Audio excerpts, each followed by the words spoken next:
Olá pessoal, seguimos no MRU e agora o que nós faremos é uma análise gráfica, ok? Então nós vamos à análise gráfica. Análise gráfica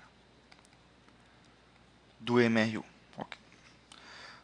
Bom, para isso, o que nós faremos, né? Eu vou construir com vocês um gráfico, que é um gráfico, de repente, acho que é o mais importante aí do MRU, no que diz respeito a funções, tá? Olha só. Então, o que vai acontecer? Eu vou criar um gráfico básico aqui, no qual nós teremos o seguinte. Nós teremos no eixo Y, tá? No eixo Y, nós teremos todas as posições conhecidas do corpo. Tá? No eixo X, nós teremos os instantes nos quais ele ocupou aquelas posições. Então, eu vou usar o nosso exemplo anterior para construir o gráfico. Então, a partir daí, vamos marcar o instante 0, instante conhecido 0, o instante conhecido 1, o instante conhecido 2, tomando cuidado ali para que seja equidistante, né, o mais próximo possível. Instante conhecido 3 é o que eu conheço, instante conhecido 1, o 2 e o 3. Então tá bom assim.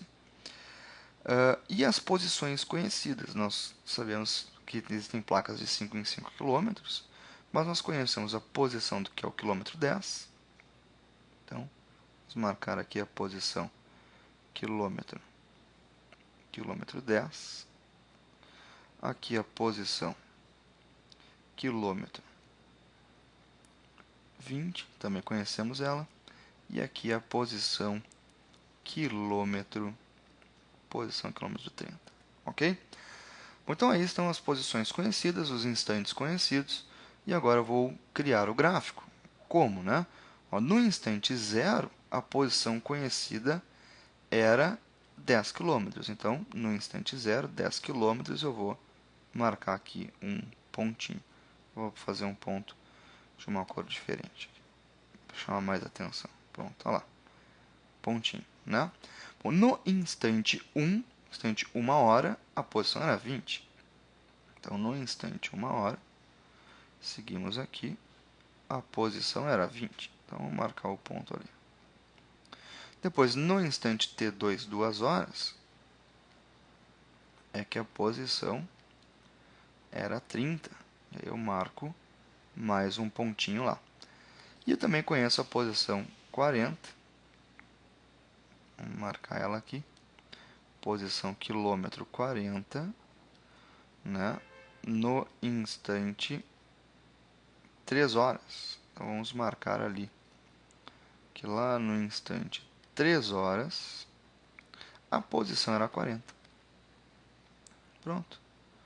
Bom, agora tem uma sucessão de pontos que já permitem com alguma tranquilidade, né, construir o gráfico desse movimento. Bom, por que eu estou mostrando isso para vocês, tá? Porque isto aqui já era esperado, que o gráfico seja uma reta, né? O gráfico da posição. O gráfico da posição em função do tempo, posição por tempo. No MRU, ele tem que ser uma reta, né? Não gostei disso aqui. Vamos fazer assim. A posição por tempo no MRU, ele deve ser uma reta crescente ou decrescente. Ele deve ser uma reta crescente ou decrescente. Por que eu estou dizendo isso para vocês? Que eu já esperava que ele fosse uma reta, porque eu já sabia? Não. Também, mas porque nós construímos uma equação anteriormente, né? Nós construímos a função horária. Lembra da função horária? Aquela que diz que x de t, a posição final, é igual a velocidade vezes o tempo mais a posição inicial. Lembra dela? Bom, então o que acontece? Esta equação, essa função horária aqui, perdão, ela tem a mesma estrutura lá da matemática do que nós conhecemos por y igual a ax mais b. Y igual a x mais b. que é uma função de primeiro grau. Função de primeiro grau. Certo? O que nós sabemos a respeito da função de primeiro grau? Que ela é uma reta crescente ou decrescente. Ok? Bom, quem determina se a reta é crescente ou decrescente? O coeficiente angular, este elemento aqui. Então, o que significa isso? Que nós devemos olhar para a velocidade e determinar que se a velocidade é positiva, a reta é crescente. Então, ó, se a velocidade for positiva, então nós temos uma função crescente. Eu vou chamar aqui de reta crescente. Entendido? O que acontece se a velocidade for negativa, né? A velocidade for menor do que zero? Bom, aí o móvel está retrocedendo, ele iria do 40 para o 30, para o 20, para o 10. Aí eu teria uma reta, decrescente. Decrescente. Ok? Então isso é o que nós devemos esperar de um gráfico de posição por tempo num movimento com uma velocidade constante. E com um outro detalhe. Esta reta aqui, repara só, ela possui o que nós chamamos de declividade. Ok?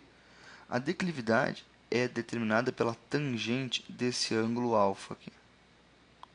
Tangente de alfa. Bom, como é que nós calculamos tangente? Eu vou colocar aqui no cantinho, ó. Observe aqui que isso é só no final. Tangente de alfa. Como é que é tangente, né? Não é matemática. Tangente não é cateto oposto dividido pelo cateto adjacente? É isso aí, né? Então vamos procurar o cateto oposto. O cateto oposto está aqui. Ele mostra um deslocamento, ó, da posição inicial 10 até uma posição final 40. Ele mostra um deslocamento. Então nós sabemos que o cateto oposto é um deslocamento. E o cateto adjacente, quem é? Bom, o cateto adjacente ele está mostrado aqui, ó.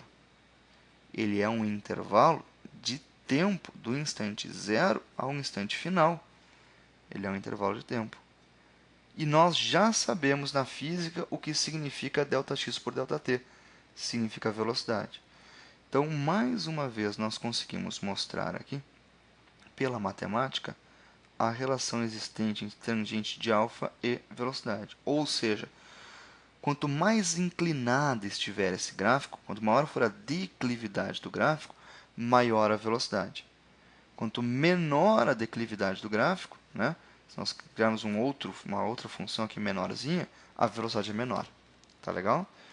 Então, a declividade do gráfico mostra a velocidade. Eu poderia, inclusive, mostrar aqui. Deixa eu baixar só um pouquinho a tela.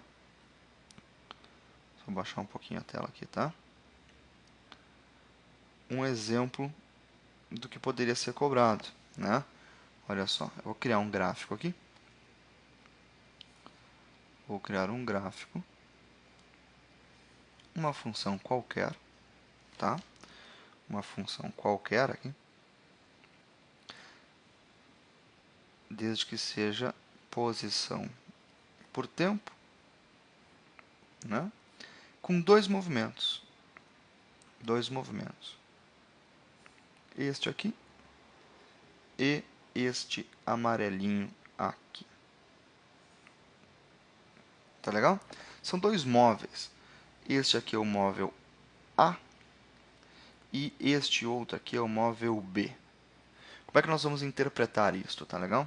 Bom, nós sabemos que aqui está marcada a posição inicial do móvel B e aqui está marcada a posição, em amarelinho, a posição inicial do móvel A, porque um instante é zero, certo? Ou seja, eu sei que B sai na frente, né? B tem uma posição avançada em relação a A, ele está na frente, está lá na frente o móvel B. Legal. Bom, aí à medida que o tempo passa, vai passando, chega uma hora que ambos, olha só, ambos têm a mesma posição, ó. Isso aqui mostra a posição de A igual à posição de B neste instante aqui, nesse instante t. Eles têm a mesma posição. E depois o A está na frente, o A ultrapassa. Reparou? Então, este ponto aqui, que eu vou chamar de ponto P, ele é chamado de ponto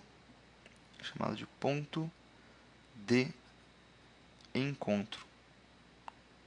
Ponto de encontro. Ok? Buenas. Agora que eu já interpretei o gráfico, eu já sei que a posição de A ela era anterior à de B. Né? À medida que o tempo passa, o A ultrapassa B e fica à frente de B, né? Bom, o que eu também posso esperar? Que A tenha maior velocidade. Tem como verificar isso? Sim. Como? Pela declividade. Nós já vimos isso. Né? Pela declividade. A partir do momento que nós aceitamos e entendemos que a tangente do gráfico, né, a declividade desse gráfico, indica o valor da velocidade, então nós conseguimos perceber aqui que a inclinação, a declividade do alfa para o movimento de A é muito maior do que a declividade do alfa B. Então, ao analisar isto e chegarmos à conclusão que a tangente de alfa A é maior do que a tangente de alfa B, nós também sabemos que a velocidade de A é maior que a velocidade de B. Essa é mais ou menos a ideia. Tá legal? Então, esse tipo de análise pode ser pedido para ti. Então, eu espero que você tenha calma na hora de responder. Tá legal? A tangente de um gráfico de posição por tempo... a tangente de um gráfico de posição por tempo sempre será a velocidade. Muito obrigado pela sua atenção. Nos vemos no